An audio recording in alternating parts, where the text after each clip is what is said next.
আমার নাম প্লাবন তারিক। আমি জুলাই ঐক্যে আমার সংগঠন একতার বাংলাদেশের প্রতিনিধিত্ব করছি। সম্মানিত সাংবাদিক ভাইরা, আপনারা জানেন বিগত কয়েকদিন যাবৎ বাংলাদেশের একটি অস্থিতিশীল পরিবেশ, অস্বস্তিকর পরিবেশ আমরা দেখতে পাচ্ছি। বিশেষ করে 5ই আগস্ট, গত বছরের 5ই আগস্ট একটা বিপ্লব গণঅভ্যুত্থানের পরে আমরা দেখেছি যে বিভিন্ন চক্র জুলাই অভ্যুত্থানের শক্তি বিভিন্নভাবে ডিভাইডেড হয়ে যাওয়ার একটা সুযোগ তৈরি হয়েছে।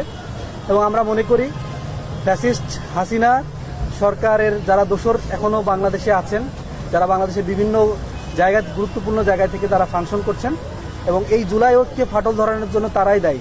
এবং বিভিন্ন ইন্টারেস্ট গ্রুপ এখানে যুক্ত হওয়ার কারণে জুলাই ঐক্যে একটি ফাটল ধরেছে, এটা আত্মস্বীকৃত এবং আমরাও এটা দেখছি। এবং সেই জায়গা থেকে আমরা জুলাই স্পিরিটকে আবার পুনরায় 8 মাসের মধ্যে একটা জায়গায় নিয়ে আসতে চাই। এবং সামনে আমাদের এই ঐক্যকে ধরে রাখতে, জুলাই বিপ্লবের যে স্পিরিট সেটাকে ধরে রাখার জন্য, পরবর্তী বাংলাদেশের দেশ গঠনের জন্য অবদান রাখার জন্য আমরা দেশ ও জাতিগত গঠনে এই স্পিরিটকে কাজে লাগাতে চাই, যার কারণে আমরা জুলাই ঐক্য করেছি। এবং আমরা দেখেছি যে জুলাই যখন আমরা করেছি, আওয়ামী লীগ নিষিদ্ধের দাবিতে আমরা 3 দফার দাবিতে আন্দোলন করেছি এবং আলহামদুলিল্লাহ আমরা সেটা সফল হয়েছি জাতীয় ঐক্যের মাধ্যমে। দেশের সকল অংশীজন এখানে সহযোগিতা করেছেন, কিন্তু তার পরপরই দেখেছি যে একটি উদ্ভূত পরিস্থিতি তৈরি হয়েছে, যেখানে সরকারের উপদেষ্টা পরিষদ থেকে শুরু করে সেনাবাহিনী, বিভিন্ন রাজনৈতিক দলের মধ্যে এক ধরনের ফাটল সৃষ্টি হয়েছে, বিভেদ সৃষ্টি হয়েছে, যার ফলশ্রুতিতে আমরা দেখেছি যে গতকালকে প্রধান উপদেষ্টা ডক্টর মোহাম্মদ ইউনূস পদত্যাগের একটা গুঞ্জন আমরা শুনতে পাই। এবং আমরা আশঙ্কা করছি যে ফ্যাসিস্ট হাসিনা সরকারের যারা দোসর এখানে রয়েছেন, তারা এই ফাটল ধরাতে এবং এই অস্বস্তিকর পরিবেশ তৈরির জন্য তারাই দায়ী। তারা দেশের বিভিন্ন রাজনৈতিক দল এবং অংশীজনদের মধ্যে যারা জুলাই স্পিরিটকে ধারণ করে জুলাই বিপ্লবে অংশগ্রহণ করেছিল, তাদের মধ্যে ফাটল ধরিয়ে একটি পরিবেশ তৈরি করার চেষ্টা করছে এবং এর মধ্য দিয়ে ইন্ডিয়া বা ভারতের আধিপত্য বিস্তারের পুনরায় একটি চক্রান্ত তারা করেছে। তো সেই জায়গা থেকে আমরা জুলাই ঐক্যের পক্ষ থেকে আমরা কিছু কর্মসূচি ঠিক করেছি এবং আমাদের এখানে যারা সংগঠকরা আছেন, বিভিন্ন সংগঠনের প্রতিনিধিরা যারা আছেন, তারা এই সম্মিলিতভাবে আমরা এই আমাদের নেক্সট কর্মসূচি আমরা এই আজকের সংবাদ সম্মেলনের মাধ্যমে এই কর্মসূচি ঘোষণা করব। তো এ পর্যায়ে কথা রাখার জন্য অনুরোধ জানাচ্ছি জুলাই ঐক্যের অন্যতম গুরুত্বপূর্ণ অংশীজন, গুরুত্বপূর্ণ সংগঠন আপ বাংলাদেশের প্রতিনিধি আব্দুল আলী ভাই হচ্ছে প্লাবন তারিক, উনি হচ্ছে একতার বাংলাদেশের প্রতিনিধি এবং জুলাই ঐক্যের অন্যতম সংগঠন। বিসমিল্লাহির রহমানির রহিম। উপস্থিত সাংবাদিক বন্ধুগণ এবং আজকে যারা বিভিন্ন জুলাই ঐক্যের সাথে সংশ্লিষ্ট সংগঠনের ভাইরা উপস্থিত হয়েছেন, সবাইকে শুরুতে স্বাগত জানাচ্ছি। আজকে আমাদের সংবাদ সম্মেলন হচ্ছে মূলত আমরা একটা কর্মসূচি ঘোষণা দিতে যাচ্ছি, যে কর্মসূচির মধ্য দিয়ে আমরা জুলাইয়ের চেতনাটাকে আবারও রিভাইভ করতে চাই। কেন? কারণ একতার বাংলাদেশের প্লাবন তারিক ভাই বলেছেন যে আমরা দেখেছি যে এই অল্প কিছুদিনের মধ্যে জুলাই শক্তিদের মধ্যে একটা বিভাজন তৈরি করার একটা ষড়যন্ত্র আমরা প্রত্যক্ষ করেছি। আমরা এটা দৃশ্যমান রাখতে চাই মানুষের সামনে যে দেশের প্রশ্নে আমরা কখনো বিভাজিত নই, আমরা সব সময় একতাবদ্ধ। আমরা ডক্টর ইউনূস সাহেবের যেই পদত্যাগের যে গুঞ্জন শুনেছি, সেখানে আমরা ওনাকে আস্থা দিতে চাই যে ডক্টর ইউনূস সাহেব, ততক্ষণ পর্যন্ত আমরা আপনার সাথে একাত্ম আছি, আমরা আপনার পাশে আছি, আমরা আপনাকে ছেড়ে যাই নাই, যতক্ষণ পর্যন্ত আপনি জুলাইকে ধারণ করে রাষ্ট্রকে পরিচালনা করবেন। আমরা সেই ডক্টর ইউনূস সাহেবের সাথে আছি, যেই ডক্টর ইউনূস নিজে এটা প্রমাণ করবেন, আমাদের সামনে দেখাবেন যে 2000 শহীদ এবং 31,000 আহত যেই রক্ত দেওয়া হয়েছে জুলাইয়ে, সেই রক্তের বিনিময়ে উনি আজকে দেশে দায়িত্ব নিয়েছেন। এবং যেই ফেসিবাদের পতন হয়েছে, সেই ফেসিবাদের পতন এই যে জুলাইকে ধারণ করে উনি বিচার নিশ্চিত করবেন, এই ধরনের পদক্ষেপগুলো যেই ডক্টর ইউনূস সাহেব নেবে, আমরা তার সাথে সর্বাত্মকভাবে সহযোগিতা করার জন্য সবসময় প্রস্তুত আছি। পরিশেষে আজকে যেই কর্মসূচি ঘোষণা হবে, এই কর্মসূচির মাধ্যমে আমরা দেশবাসীর কাছে এটা প্রমাণ রাখতে চাই যে একজন ব্যক্তি বা দলের থেকে দেশ বড়। এই যে দেশের প্রশ্নে আমরা সব সময় এক হয়ে যেতে পারি, সকল সংকীর্ণতার ঊর্ধ্বে উঠে, সেই প্রমাণটা আমরা আবার পুনরায় ফিরিয়ে আনতে চাই। যারা ষড়যন্ত্রকারী, যারা বিভাজন আমাদের দিকে ঠেলে দিতে চায়, তাদেরকে আমরা এটা দেখাতে চাই যে দেশবাসীরা, দেশপ্রেমিকরা কখনো বিভাজিত নয়। সর্বশেষ আমি অনুরোধ রাখবো দেশের সাধারণ জনতার কাছে যেই কর্মসূচি ঘোষণা হতে যাচ্ছে জুলাই ঐক্যের প্ল্যাটফর্ম থেকে, এখানে আমরা কোনো রাজনৈতিক ফায়দা হাসিল করার জন্য এই কর্মসূচি দিচ্ছি না, বা এই ধরনের সংকীর্ণ কোনো চিন্তার জায়গা থেকে আমরা এখানে সম্পৃক্ত হইনি। জুলাই ঐক্যের এই আহ্বানে জুলাইকে আবারও ধারণ করে দেশপ্রেমের যেই চেতনা আছে সেই চেতনাকে প্রমাণ দেওয়ার জন্য হলেও আমরা যে দেশের প্রশ্নে ব্যক্তি এবং দলের সংকীর্ণতার ঊর্ধ্বে উঠে এক হতে পারি সেই প্রমাণ দেওয়ার স্বার্থে আমরা সবাই আবারও এই কর্মসূচিতে স্বতঃস্ফূর্তভাবে অংশগ্রহণ করব, সেই প্রত্যাশা এবং উদাত্ত আহ্বান রেখে আমার কথা শেষ করছি। আসসালামু আলাইকুম রহমতুল্লাহ। জি প্রিয় সাংবাদিক বন্ধুগণ, এই পর্যায়ে জুলাই ঐক্যের পক্ষ থেকে লিখিত বক্তব্য পেশ করার জন্য অনুরোধ করছি মুসাদ্দিক আলী ইবনে মোহাম্মদকে। প্রিয় সাংবাদিক বন্ধুগণ, জুলাই অভ্যুত্থানের পর থেকে জাতিকে বিভিন্নভাবে বিভাজিত করার ষড়যন্ত্র চলছে। ভারতীয় প্রক্সি স্বৈরাচার খুনি হাসিনা পালিয়ে গেলেও তার রেখে যাওয়া দোসররা এখনও দেশের গুরুত্বপূর্ণ স্থানে বসে আছে। গতকাল আমরা দেখেছি বিরক্ত হয়ে পদত্যাগ করার সিদ্ধান্ত নিয়েছিলেন জুলাইয়ের রক্তের উপর প্রতিষ্ঠিত অন্তর্বর্তীকালীন সরকারের প্রধান উপদেষ্টা ডক্টর মোহাম্মদ ইউনূস। এর জন্য মূলত এই ভারতীয় দোসর এবং আওয়ামী ফেসিবাদের দোসররাই দায়ী, যারা মূলত বিভিন্ন সেক্টরগুলো থেকে দেশকে অস্থিতিশীল করার জন্য চেষ্টা চালাচ্ছে। গণ অভ্যুত্থানের পর থেকে রাজনৈতিক দলগুলোর উচিত ছিল সরকারকে সহযোগিতা করা, প্রয়োজনীয় সংস্কার শেষ করে জাতীয় নির্বাচনের দাবি করা। কিন্তু আমরা দেখেছি রাজনৈতিক দলগুলো সহযোগিতা না করে জুলাইয়ের সরকারকে গলা টিপে ধরেছে। 5 আগস্টের পর বৈষম্য বিরোধী ছাত্র আন্দোলনকে ভেঙে যখন বিভিন্ন রাজনৈতিক দল এবং প্ল্যাটফর্ম তৈরি করা হলো, তখন থেকেই জুলাই শক্তির মধ্যে ফাটল ধরেছে। আমরা সেই ঐক্য ফিরিয়ে আনতে চাই। দেশকে একটি অস্থিতিশীল পরিবেশ তৈরি করতে দেশ ও দেশের বাইরে থেকে নানা ধরনের ষড়যন্ত্র চলছে। ভারতের সঙ্গে মিলে খুনি হাসিনা বাংলাদেশের রাজনৈতিক শৃঙ্খলা নষ্ট করছে। ভারতীয় এজেন্টরা জুলাইয়ের শক্তিগুলোর মধ্যে ফাটল তৈরির বিভিন্ন ধরনের অপচেষ্টা চালিয়ে যাচ্ছে। গত 10ই মে আইন উপদেষ্টা আসিফ নজরুল বলেছিলেন আগামী 30 কর্মদিবসের মধ্যে জুলাই বিপ্লবের ঘোষণাপত্র ঘোষণা করা হবে। আমরা দেখতে পাচ্ছি তারপর থেকেই ভারতপন্থী দলগুলোর পাগলের মতো ছোটাছুটি করা শুরু করছে। একদিকে ভারত, অপরদিকে দেশে থাকা দিল্লিপন্থীরা সরকারকে চাপ দিচ্ছে। আমরা ভারতীয় প্রক্সিদের স্পষ্ট ভাষায় বলে দিতে চাই, 30 কর্মদিবসের মধ্যে জুলাই ঘোষণাপত্র প্রকাশ না হলে পরবর্তী পরিস্থিতির জন্য উপদেষ্টা পরিষদের সদস্য এবং তাদের সহযোগিতা করা রাজনৈতিক দল বা সংগঠনকে দায়ভার নিতে হবে। প্রধান উপদেষ্টা ডক্টর ইউনূসের হাতকে আরও শক্তিশালী করতে জুলাই ঐক্য মনে করছে সরকারের উপদেষ্টা পরিষদের আমূল পরিবর্তন প্রয়োজন। উপদেষ্টা পরিষদের যে সকল সদস্যরা ভারতীয় এজেন্ডা বাস্তবায়নে নিজেকে ব্যস্ত রেখেছে তাদের চিহ্নিত করে দ্রুততম সময়ের মধ্যে তাদের বিরুদ্ধে ব্যবস্থা গ্রহণ করতে হবে এবং উপদেষ্টা পরিষদকে পুনর্গঠন করতে হবে। আমরা জুলাই ঐক্য থেকে ঘোষণা দিতে চাই, জন্মভূমির স্বার্থে জুলাই যোদ্ধারা আবারও রক্ত দিতে প্রস্তুত। আগ্রাসন রুখতে একটি বৈষম্যহীন বাংলাদেশ গড়তেই জুলাই ঐক্যের পথ চলা অব্যাহত থাকবে। এ পর্যায়ে আমাদের জুলাই ঐক্যের দেশের সার্বিক এই পরিস্থিতিতে, অস্থিতিশীল পরিস্থিতিতে জুলাই ঐক্যের পরবর্তী কর্মসূচি ঘোষণার জন্য আহ্বান জানাচ্ছি জুলাই ঐক্যের অন্যতম সংগঠক এবি জুবায়েরকে।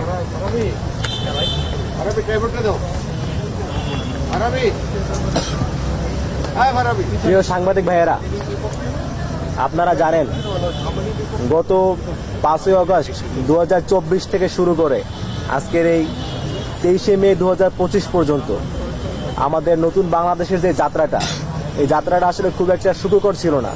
আপনারা জানেন এই যাত্রার প্রতি পদে পদে রয়েছে আমাদের কাঙ্ক্ষিত বাংলাদেশ দেখতে না পাওয়ার যে আশাভঙ্গ হওয়ার ব্যাপার রয়েছে, বারবার হতাশ হওয়ার ব্যাপার রয়েছে, বারবার আশাভঙ্গ হওয়ার একটা যন্ত্রণা, আরও রয়েছে কিছু মানুষের গাদ্দারের ইতিহাস। তো সব কিছু মিলিয়ে নতুন বাংলাদেশটাকে আমরা যেভাবে দেখতে চেয়েছিলাম তার আসলে সিকি ভাগ্য পূরণ হয় নাই। আপনারা জানেন জুলাইতে বাংলাদেশে একটা অপূর্ব জাতীয় ঐক্য হয়েছিল। দেশের সকল সংগঠন, সকল রাজনৈতিক দল, সকল মহল, সকল গ্রুপ, তারা হচ্ছে তাদের যে ব্যক্তিগত স্বার্থ বা দলীয় স্বার্থ এগুলোকে কম্প্রোমাইজ করে সবার আগে প্রাধান্য দিয়েছিল দেশের স্বার্থকে। তো এরকম একটা জায়গা থেকে জুলাইতে আমাদের মধ্যে একটা অপূর্ব ঐক্য হয়েছিল। যে সবার আগে বাংলাদেশ, দেশের প্রশ্নে কোনো আপোষ নয়, কোনো দলীয় স্বার্থ নয়, কোনো ব্যক্তিগত স্বার্থ নয়। তো আমাদের যে অপূর্ব ঐক্য, সেটা নিয়ে আমাদের যাত্রা শুরু হওয়ার কথা ছিল 5ই আগস্টের পর থেকে, কিন্তু নানা ঘটনায়, নানা চক্রান্তে, নানা ষড়যন্ত্রের বলি হয়ে আমাদের নতুন বাংলাদেশটা আমাদের সম্মুখে যে রকম একটা আশা আকাঙ্ক্ষার প্রতীক হয়ে দাঁড়িয়েছিল, তার প্রত্যাশা পূরণের জায়গায় তার আসলে প্রাপ্তি খুবই অল্প আসলে। আমরা যেমনটা চেয়েছিলাম তার আসলে কিছুই পাই নাই। তো এরই মধ্য দিয়ে অভ্যুত্থানের পরে 10টা মাস হয়ে গেল। আমরা আমাদের জুলাইয়ের যে প্রধান দাবিগুলো ছিল, যে জুলাইতে যারা আমাদের উপরে গণহত্যা চালিয়েছে তাদের একটা দৃশ্যমান বিচার করতে হবে, এদেরকে দলগতভাবে নিষিদ্ধ করতে হবে। একই সাথে জুলাইতে আমরা যে বিপ্লব করেছি সেই বিপ্লবের একটা সাংবিধানিক স্বীকৃতি। মোটা দাগে এইগুলো আমাদের শহীদ পরিবারগুলো, তাদের পুনর্বাসনের ব্যবস্থা, আমাদের আহত ভাই বোনেরা যারা এখনো চিকিৎসার অভাবে অনেকে ঢুকতেছে।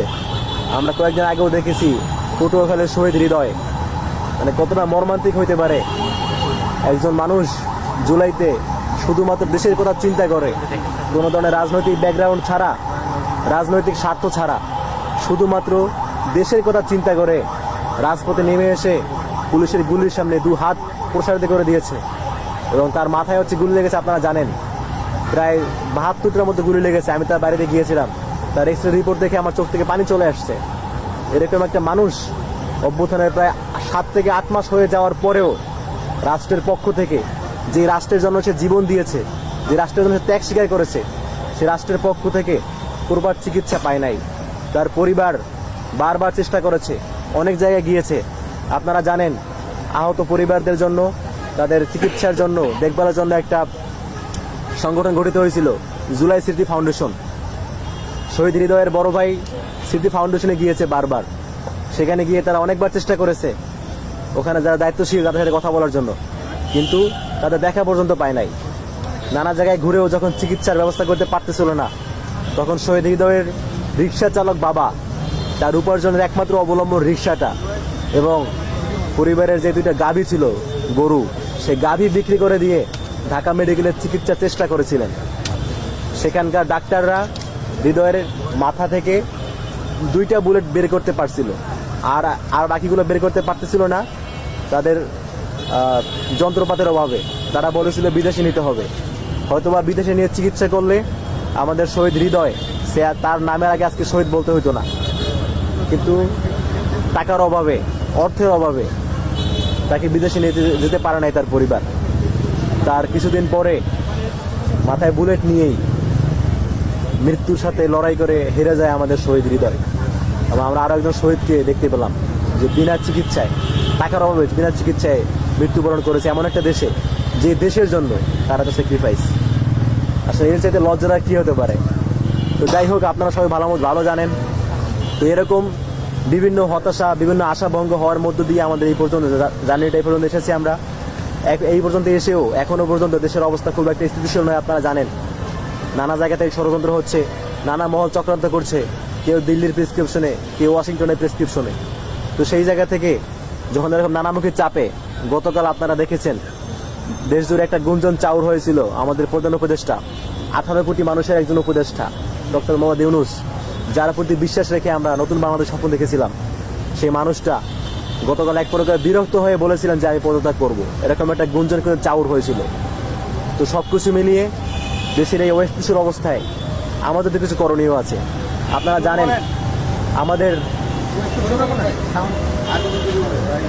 জানেন আমাদের সামর্থ্য কম, কিন্তু আমাদের ইচ্ছার জায়গাটা অনেক বেশি। তো সেই জায়গা থেকে যখন পুরো দেশটা অনৈক্যে ছেয়ে গেছে, দেশের গুরুত্বপূর্ণ স্টেক হোল্ডাররা, যাদের উচিত ছিল জুলাইকে পুনরুজ্জীবিত করে জুলাইয়ের ভাবধারায় নতুন বাংলাদেশকে এগিয়ে নিয়ে যাওয়া, তারা যখন তাদের লক্ষ্য থেকে বিচ্যুত হয়ে নিজেদের রাজনৈতিক স্বার্থ, নিজেদের ব্যক্তি স্বার্থ নিয়ে, নিজেদের আখের গোছানো নিয়ে পড়েছিল, তো ওই জায়গা থেকে আমরা যারা এখনো আমাদের মন কাঁদে জুলাইয়ের জন্য, জুলাইয়ের মানুষগুলোর জন্য, জুলাইয়ে যে ভাবধারা সৃষ্টি হয়েছিল সেই ভাবধারা যখন বিলীন হয়ে যাচ্ছে, এগুলো দেখে আমাদের যাদের মন কাঁদে, আমরা আমাদের ক্ষুদ্র সামর্থ্যের জায়গা থেকে আমরা একটা জার্নি শুরু করেছিলাম। জুলাইয়ের সমস্ত স্টেক হোল্ডার যারা আছে এখনো ছড়িয়ে ছিটিয়ে, যারা এখনো জুলাইকে ধারণ করে, তাদের সকলকে ঐক্যবদ্ধ করে আরেকবার আমরা প্রত্যয় নিয়েছিলাম যে আমরা আরেকবার লড়াই করি, আমরা আরেকবার আমাদের জুলাইয়ের ভাবধারা ফিরিয়ে আনার চেষ্টা করি।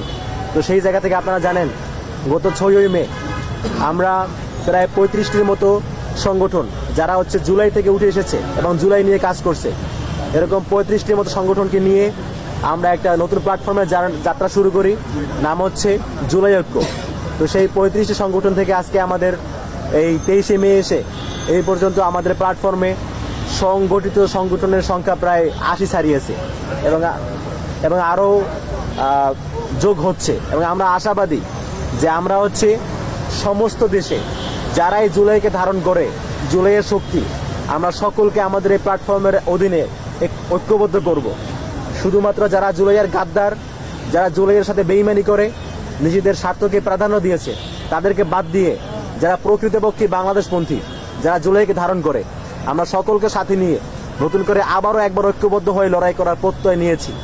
তো সেই জায়গা থেকে আমরা দেশের এই অস্থিতিশীল পরিস্থিতিতে আমরা আমাদের কিছু করণীয় মনে করছি সবাইকে ঐক্যবদ্ধ করার স্বার্থে। তো সেই জায়গা থেকে হচ্ছে আমার একটা কর্মসূচি ঠিক করেছি। আমাদের এই পর্যায়ে হচ্ছে আমি আমাদের পরবর্তী কর্মসূচি ঘোষণা করছি। আমাদের পরবর্তী কর্মসূচি হচ্ছে আগামী 25শে মে রোববার বিকাল 3:30টায় জুলাইয়ের সকল শক্তিকে, জুলাইয়ের সমস্ত শক্তিকে ঐক্যবদ্ধ করে ভারতীয় ষড়যন্ত্র রুখে দিতে শাহবাগে আমরা প্রতিবাদ সমাবেশ করব।